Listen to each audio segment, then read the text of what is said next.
Ela seria fluida durante toda a vida. Os dois se debruçaram sobre a ponte frágil e Virgínia sentia os pés tremerem como se estivessem soltos sobre as águas. A boca apertava contra o galho morto da ponte. Ela mergulhava os olhos nas águas. De súbito, viram rapidamente, preso a uma pedra, um chapéu com um corpo afogado, boiando. O rio correndo arrastava o corpo, mas o corpo resistia até que, perdendo a última força, foi levado pela correnteza. Daniel se afastava. Não! Queria ela gritar e dizer que esperasse, que não a deixasse sozinha sobre o rio. O coração batendo num corpo subitamente vazio de sangue. As águas passavam correndo sobre os seus pés. Ela pensava, então cair e se afogar.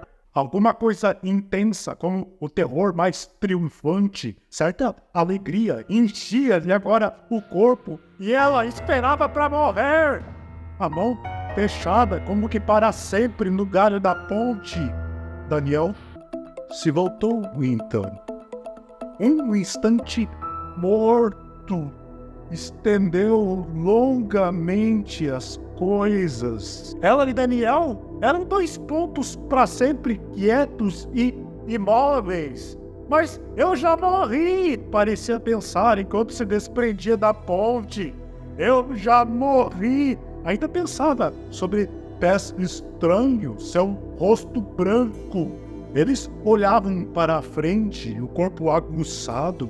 Havia uma ameaça de transição no ar que se respirava. O próximo instante traria um grito e alguma coisa perplexamente se destruiria. Ou a noite leve amansaria aquela excessiva existência. Pararam um momento indecisos na escuridão, se olharam como que pela última vez. A noite desceu. Não se precipitar, mas de repente algo não se conteve e principiou a acontecer.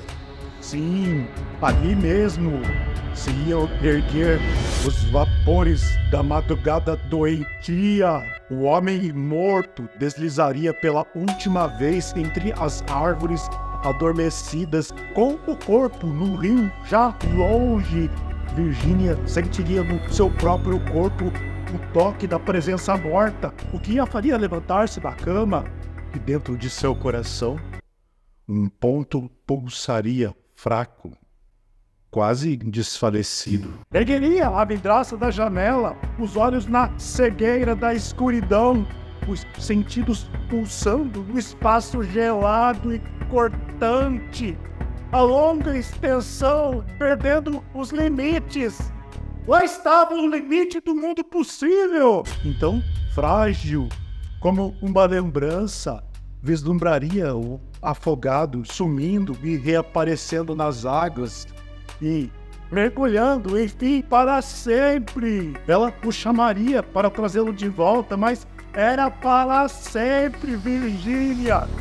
Ouça! Para sempre! E mesmo que nossa vila desaparecesse e novas terras surgissem, jamais o corpo voltaria, Virgínia! Jamais! Sacudiu-se do sono em que tinha caído. Exclamações contidas doíam em seu peito estreito. Não quero que a coruja pie. E a coruja imediatamente piava. Não quero ouvir as árvores, se dizia, tateando dentro de si própria. As árvores, alta ao vento, se mexiam. Uma vida estranha lá do alto. Não quero que Daniel se mova. E Daniel se movia. Se via um longo trecho de terra. Um silêncio triste.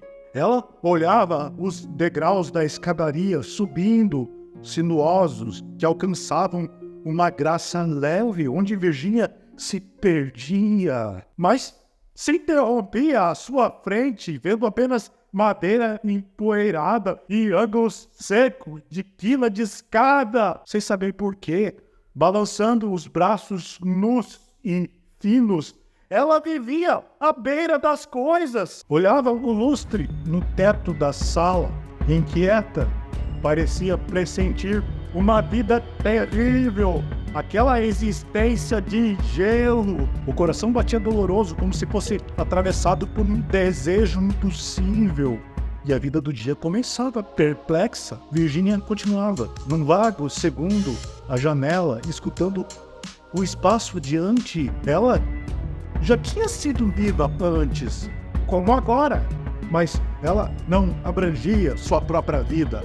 Confusamente lançando um rápido olhar a si própria, seu corpo não se ligava ao seu passado, e a menina, como um galho, crescia sem ela ter decorado suas aparências anteriores. Sempre nova, estranha. Quase nada fazia, mas de algum modo parecia se sentir tão enrolada na sua própria vida que mal poderia desvencilhar um braço e acenar sequer. O que havia dentro do corpo era bastante vivo e estranho. Conseguiria algumas coisas apenas com um bater de pálpebras, mas outras coisas jamais obteria, mesmo que desse a vida. Sentia que, embora sem um pensamento, um desejo ou uma lembrança, ela era aquilo que ela era e que consistia, Deus sabe lá em quê. Ela era nova, mas um dia ia morrer. Se via isso. Ah, vida triste. Quando depois de uma tarde de risos, as visitas iam embora, as cadeiras agora quietas e vazias, a casa era novamente aspirada pelo ar do campo. O pai retomava sua solidão. Ele subia para dormir, pisando as escadas devagar, como para escutar o rincho dos degraus, quase como uma falta de desejo. Lá fora, a escuridão era salpicada de ruídos. Virginia passava pela porta da avó, parava para ouvir o seu roncar. Então Virginia entrava no seu quarto de olhos fechados, se sentindo no meio de um ruflar, como se a velha soltasse um passarinho assustado a cada sopro. E quando acordava, sempre acordava subitamente, olhando aterrorizada ao redor de si mesma, como se tivesse vindo de outro mundo. A avó não saía mais do quarto, de onde Esmeralda, Daniel e Virginia tinham o dever de entrar no seu aposento pelo menos uma vez por dia. A avó, sentada, não falava, não ria, quase não olhava, como se agora lhe bastasse viver. Não morre não, velhinha danada, repetia para si mesma. Mas a avó, de repente, dava um espirro de gato ao sol e alguma coisa se misturava ao medo de Virginia. Não morre não, velhinha do meu coração. E a avó imediatamente morria, e de repente, um movimento de vida parecia se precipitar e cair no mesmo plano. A sensação de queda é quando se dorme. Mas, às vezes, era tão rápida a sua vida, luzes caminham sem direção. Virginia espia o céu, os girassóis se sacudiam no final do talo contra o espaço. Quando menos se esperava, chegava a noite, a coruja piava.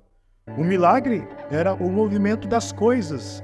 Que brotasse uma rosa em seu corpo, Virginia acolheria com cuidado. Ela possuía rapidamente a sensação de poder viver e, em seguida, a perdia para sempre numa surpresa tonta. O que houve? Embora a sensação era quase uma mentira, mas viver tinha sido isso mesmo. Fazia profundamente pequenos exercícios e compreensões sobre coisas como acompanhar uma formiga igual às outras no meio de muitas, olhar com força uma pedra para um pássaro, para o próprio pé, se balançar de olhos fechados, ver o espaço antes de uma terrível chuva, postar-se debaixo de um mastro para olhar para cima e ficar tonta de si mesma, variando com cuidado os modos de viver. O que inspirava era tão curto. Vagamente, se tivesse nascido mergulhado as mãos na água e morrido, esgotaria sua força e teria sido completo o seu se mover. Era essa a impressão, sem pensamentos. Tudo isso ligado pelo mesmo misterioso intervalo. Um instante depois dela erguer a cabeça e enxergar a fumaça ao longe.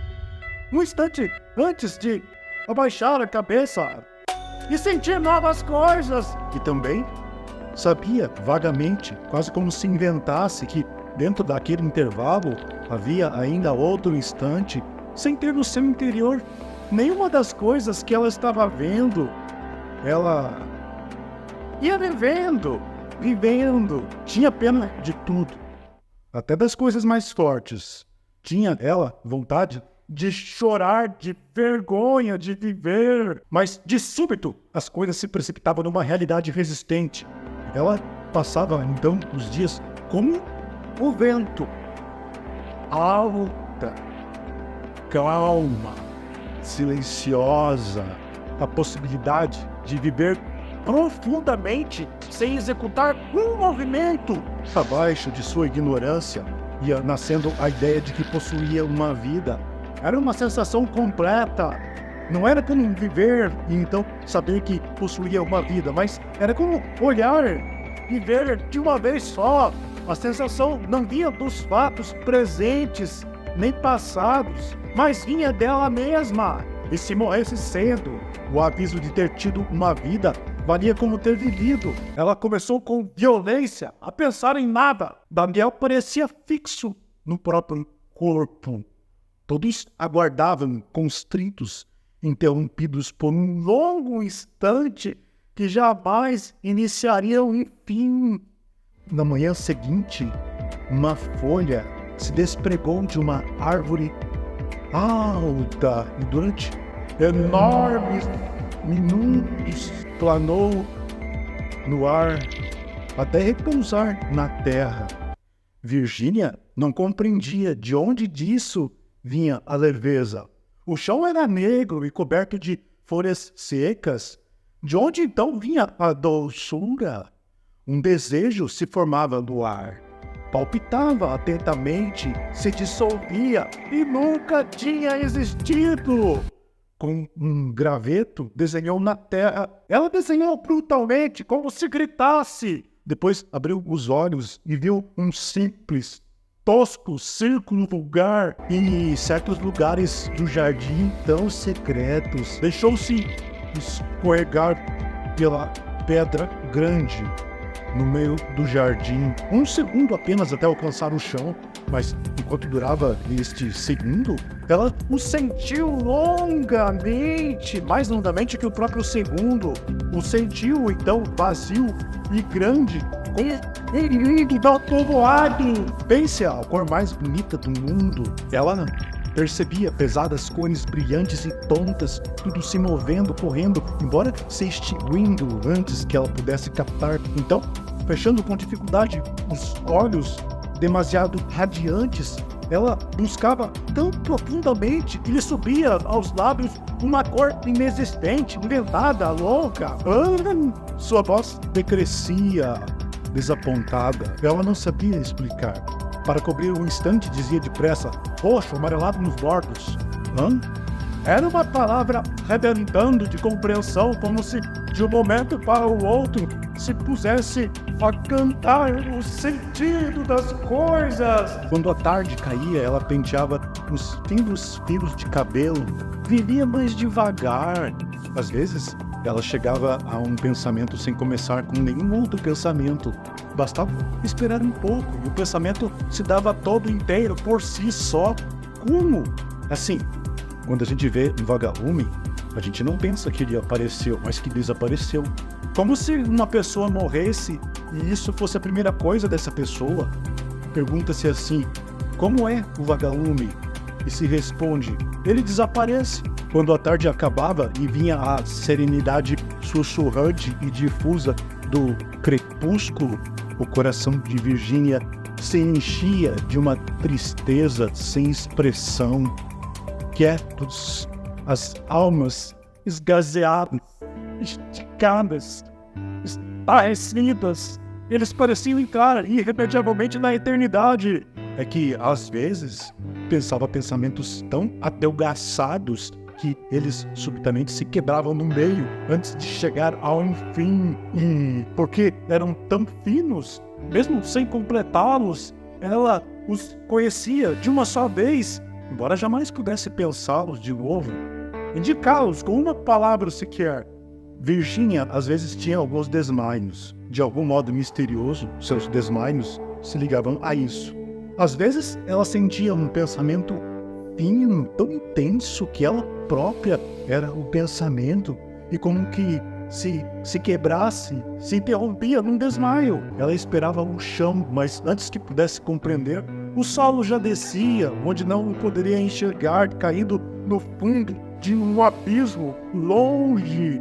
Seus pés se dissolviam em ar.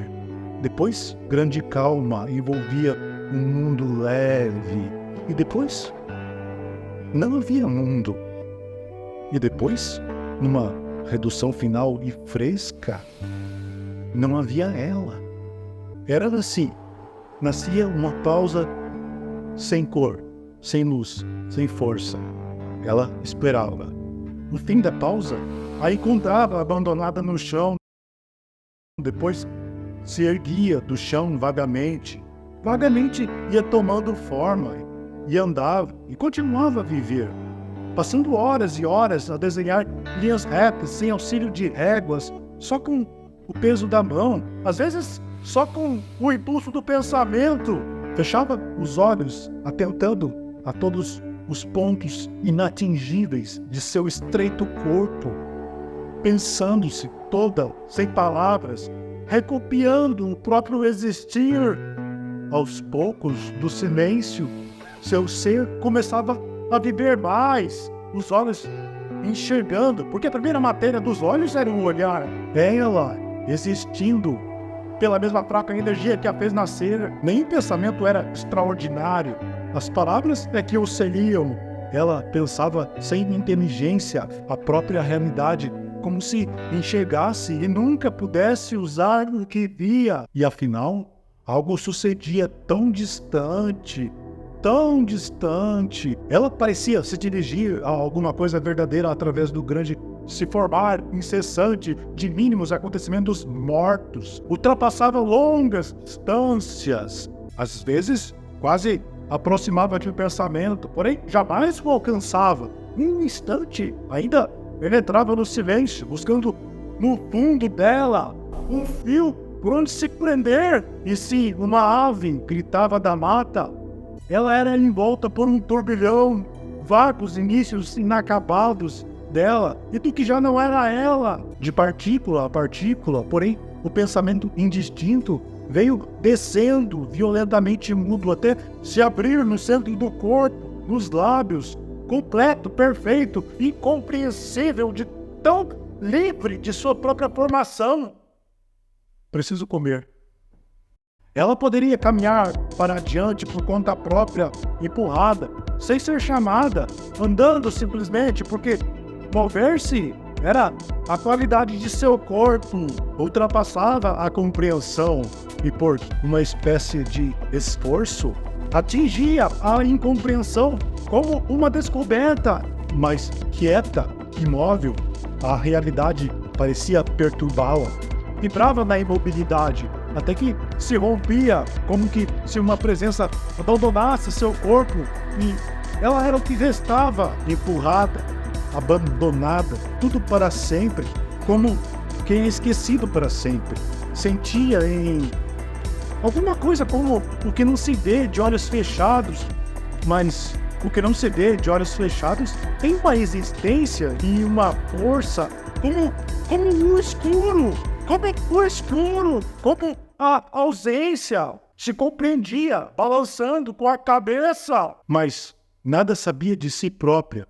Passaria inocente e distraída pela sua realidade sem reconhecê-la. Como uma criança, como uma pessoa. no fundo, um ardor que era vontade de se guiar a uma só coisa, um interesse que fazia o coração se acelerar sem ritmo, de súbito, como era vago viver. Tudo isso também poderia passar. A noite caindo subitamente, a escuridão sobre o dia morno. Mas o que ela amava era modelar os bonecos de barro. Ali também se poderia modelar um mundo. Se lembrava do barro molhado, corria assustada para o pátio. Havia um impulso que se destinava às figuras. Era assim. Ela, às vezes, possuía um gosto dentro do corpo, um gosto alto e angustiante, uma cor no coração. Antes que essa vontade se dissolvesse maciamente rápido no seu interior, para sempre, fugitivo, ela tocava com os dedos num objeto, entregando. Fazia crianças, cavalos, uma mãe com um filho, uma mãe sozinha, uma menina fazendo coisas de barro, o cemitério da cidade, um moço olhando. Muito mais. Pequenas formas que nada significavam, mas que eram, na realidade, misteriosas e calmas. Às vezes, alta, como uma árvore alta, mas não eram árvores, não eram nada. Às vezes, como um riozinho correndo, mas não era um rio. Não era nada! Isso era o que de mais bonito já soube. Ela podia fazer o que existia e o que não existia. E ela própria podia confundi-lo com o barro pastoso. Fazer o céu com o barro não podia. Nem começar podia. O céu mesmo, com a sua inexistência, cor solta, ausência de cor, descobriu que precisava usar matérias mais leves, que não pudessem sequer ser apalpadas, sentidas, talvez apenas vistas, quem sabe. No céu de verão, um bater de asas sussurrava rápido. Ela pensava se valeria a pena levantar a cabeça e olhar. E quando finalmente resolvia, o céu já pairava limpo e azul, sem pássaro, sem expressão, olhos apenas abertos. O céu prosseguia, monótono. Embora sem nenhuma imagem sobre a sua superfície, o céu não era imóvel. Sua extensão sem medida ia se substituindo continuamente, como o desenrolar do mar, sempre para diante, sem jamais sair de si mesmo. Tentou transformá-lo, mudando a posição do corpo cansado de existir com tal brutalidade, mas ela não sentia força para ser feliz. Se cansava. Já agora, nem sabia se tinha visto o céu por si mesma, como quem vê o que existe, ou se tinha pensado em céu e conseguiria inventá-lo. Parecia levadamente que o céu existia em todos os instantes, como sempre anterior, sempre presente, quieto, e que sobre ele flutuavam seus desejos e coisas, suas visões, as lembranças, as palavras, sua própria vida. E era ela ainda quem subia e avultava em momentos de silêncio, dando-lhe também um silêncio de pensamentos. Ou ela aspirava os pensamentos do ar e os devolvia como se fossem próprios. Ou tudo isso valia apenas como uma de suas ideias, uma invenção. Se aquele céu era uma realidade, ela observava, mas ela não saberia, no entanto, alcançar outra etapa, a anterior ao céu, a mais alta, por meio de esforço.